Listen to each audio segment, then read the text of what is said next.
Okay, we're back. I'm here with Patrick Sheridan from Hi. my own band, Fit for an Autopsy. How are you, Pat? I'm good. Stressful times. I live in an area that, right now is pretty wild. I'm like 20, 25 minutes outside Atlanta. So things are crazy and, for good reason. So it's interesting. Yeah, I thank you for coming on. If you don't know who Pat is, he's the guitar player in my band, and we've been friends for a long time and have discussed what's going on in the world and with the Black Lives Matter movement pretty comprehensively now. I think it's all we talk about. And Yeah. you Yeah. know, an event, initially I didn't even know if you would want to come on this, but an event had happened in your life a few weeks ago that gave you some really crazy perspective, and I think is a real testament to realizing your white privilege. So I was like, you know what, if you're cool talking about it, I would love to do this. And I think it's an important perspective for some people to hear right now. So I'm just gonna let's before we get into music or anything about what the hell we do, let's just talk about this because I think this is the important thing right now. Okay. Two quick things before I get started. One, I'm gonna get a little emotional about this because I'm gonna be talking about my son. And man, I've been trying to prepare myself to talk about this and not get upset, but you know me a long time. I'm a pretty emotional dude. And once I feel a certain way, so I apologize for misty eyed bullshit. And also, I probably wouldn't have come on if this didn't happen because, I feel like I'm not exactly the poster boy for, being the most sensitive person.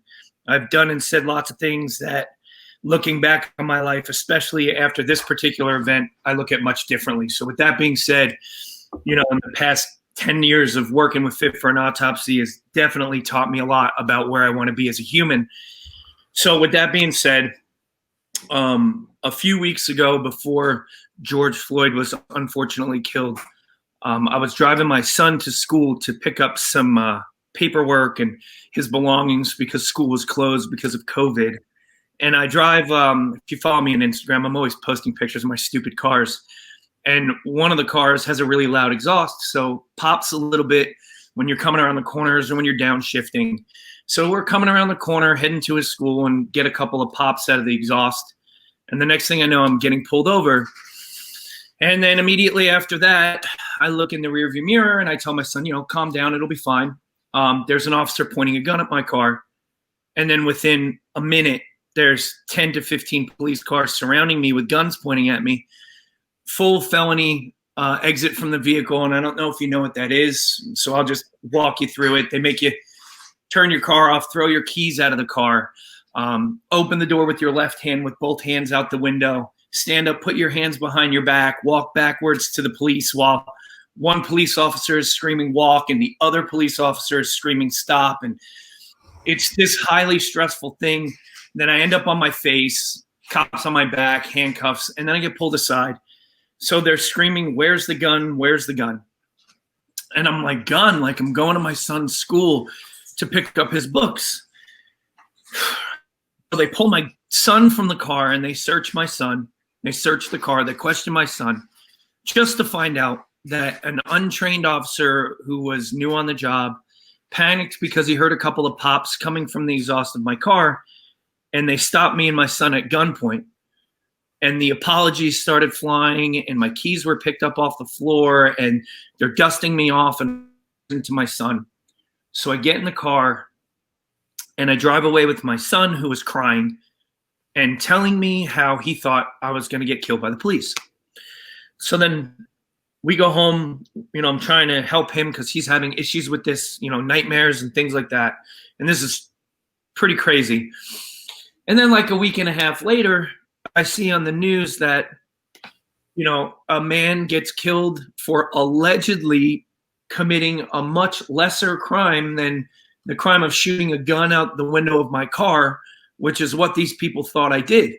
So this Black American man gets killed by the police for allegedly passing off a 20, but the cops thought I was shooting at them, and I'm alive. And it's like, holy shit, like I had this like crazy 3-day long epiphany. Like if I wasn't a white guy, there's like a really good chance that I might not be alive right now, or I might be in jail, or I might have gotten beaten up in front of my kid. And, you know, the idea that the police pointed guns at my car with my child in it, and I walked away completely fine. And this dude that allegedly did such a lesser crime is now dead. And, you know, that did this thing to me. It made me go through all the years of my life and like start pointing out my privilege as a white person. So, you know, anytime anybody says that white privilege isn't real or that that's not a thing, like you can just look at me and take my story, which, you know, it turned out okay for me. Like I'm fine, but it's because I'm a white guy. So, you know, like this is a real difficult thing for me to deal with. And I've been dealing with it and losing sleep over it. And like, man, it's made me sit down and reassess a lot of the things that I thought I strongly believed in, as far as like, you know, the idea of what is and isn't real, you know. And I've always believed in white privilege, and I've always believed that it was a real thing, you know, especially being in a band with a couple of brown guys that we go on tour and we see how they get treated, and Hossein's Puerto Rican and Joe is Filipino and Mexican. And you can see the looks when we go into truck stops in middle America, and you can see the way even me, so heavily tattooed, gets treated differently than they do. So I've always believed in it, but now it's different. You know, now I've experienced it in a different way. Yeah, I think, you know, what we had talked about was, you know, if that was 5-10 minutes of your life, you know, and it's a real reality check to imagine that there's an entire community of Black people who basically have to live like this 24 hours a day. If they see a police officer, if I get pulled over, you know, am I going to die today, you know, with my kid in the car? I mean, you've seen this has happened. You've seen these videos in the past. And, you know, I think, you know, what's worse is how this institutionalized, you know, aggression now has to be explained to children, you know. And I know for you that was such a struggle to talk to Preston, who's your son, and explain to him what Black Lives Matter is and why this happened and why dad's okay and why other people aren't. And, you know, taking him to protests and doing all the things you're doing. I mean, it must be, I mean, it's got to be extremely difficult. You know, it's times like this where I'm like, you know, kind of glad I don't have a kid, because I don't know how I could rationalize what's happening in the world to youth, you know. And you're navigating this right now, and I'm sure a lot of people who are out there that have kids are going to have, you know, we keep saying hard conversations, but people are going to have to explain to 10-year-olds, 5-year-olds, like, what, like before the birds and the bees, you know. We talked about this yesterday, like, oh, we're going to have to learn about institutionalized racism and police brutality, and you know, and you know, how, like, so Preston is a bright kid, and he's really caring, compassionate kid, like, and I know he's smart, and I know he'll understand, and he's able to like form good perspectives at a young age. So like, how have you what have you spoken to him about from this situation, you know? I mean, I've always, since he was little, I've made up my mind, raise him in a way where he didn't look at anybody differently, right? So to have to break that narrative and be like, look, like, this is what I've been teaching you, and this is right, but this is more the reality of the world, and this is kind of why these things are happening, you know. Like, he would never look at a Black person or a brown person or an Asian person any differently than he looks at me or you or anybody else, because of the way we've brought him up. But now I had to sit him down and explain to him how some people believe these things. And it was like, you know, you tell somebody that the sky is blue for, you know, their whole life, and then you explain to them, well, it's really orange. It's like, no, it's not, it's blue, you know? So like, there's this like pushback a little bit, but because he is so smart, he's starting to understand. But like, you know, it's hard. It's difficult to like have to break down and categorize the way that people feel about other people, and have to sit down and show him how bad people can be. And, you know, you don't want to take a piece of your own kid's innocence. You know what I mean? And that's essentially what I had to do. I had to sit down and actually like explain to him what racism was. You know what I mean? And it hurt me. I sent you that text about how like it was kind of beautiful because he told me that it wasn't my fault and he knew how upset I was. But like at the same time, like I had to take this little piece of him away and replace it with something really bad and painful.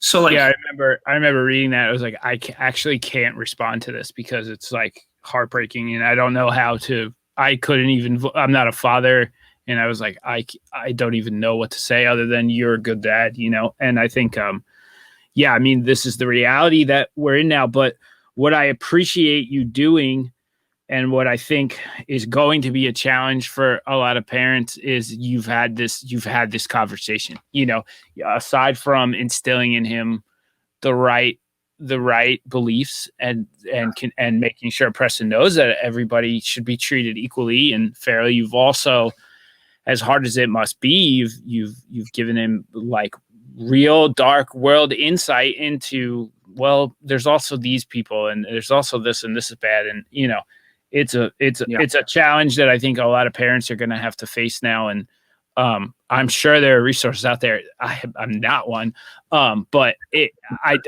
I'm glad that people like yourself are dealing with it with kids, you know.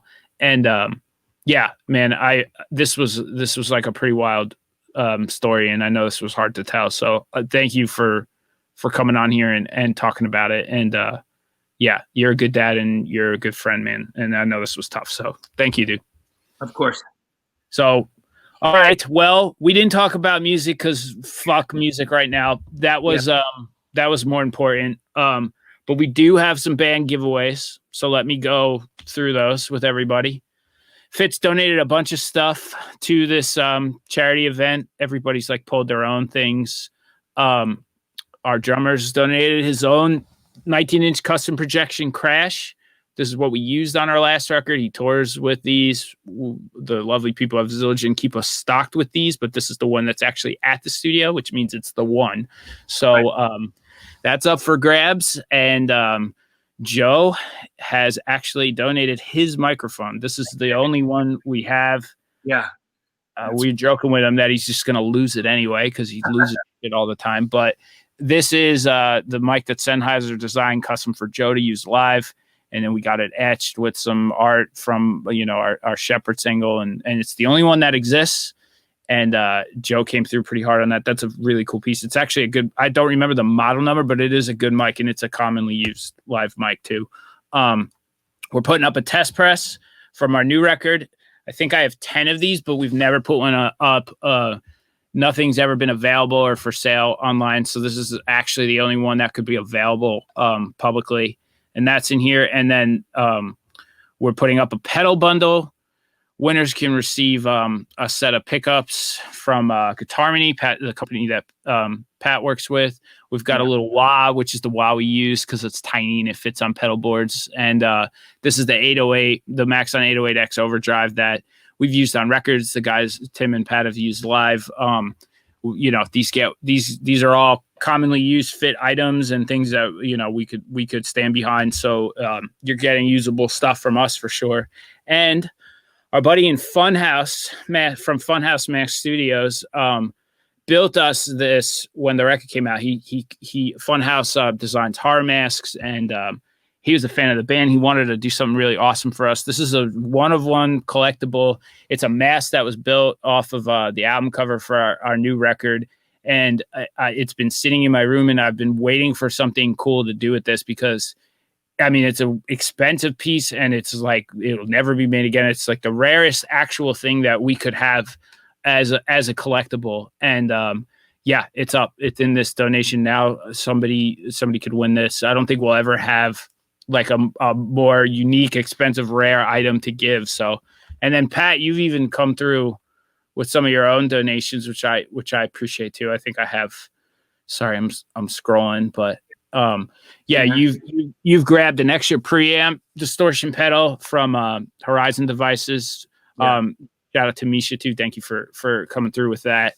And some custom order pickups from your company, which is really cool. So whatever kind of music you play, Guitar Harmony will design you a pickup set for 6, 7, or 8 strings. You know, you can select all the features in them and actually just get like a tailor-made pickup set from a really awesome builder. I mean, that's super valuable. Just having exactly what you want designed into a pickup on the house. Very cool. And a bonus set of 7-string pickups. That's Devin from the Casey Strains signature set. Also very cool. The Casey also came through with some really nice giveaways. Since they're not on here, maybe I'll take a minute to highlight because I know Devin did drop those pickups also. We've got the whole Decay set that was just announced. Came out Friday. They finally stopped, listened to their fans and just announced what the word was. But there it is. You can win the entire Decay 7-inch set produced by Randy, who was also on the show earlier. And It Comes in Waves test press. That's the record that just came out before this. Awesome art, very cool collectible items. Nice pile from all the boys. And yeah, Pat, thank you again for being on here. I really appreciate your time, and I love you, buddy. We'll catch up later. All right, bud. Later. All right, Pat. $10. Soundrink.live, charitable donations, win all this shit. There's like over 100 items. Leave a note of what you want when you make your bid, and if we randomly draw your name, we will give you the item you request. I should also mention that the top 3 bids will get to pick the prize that they want.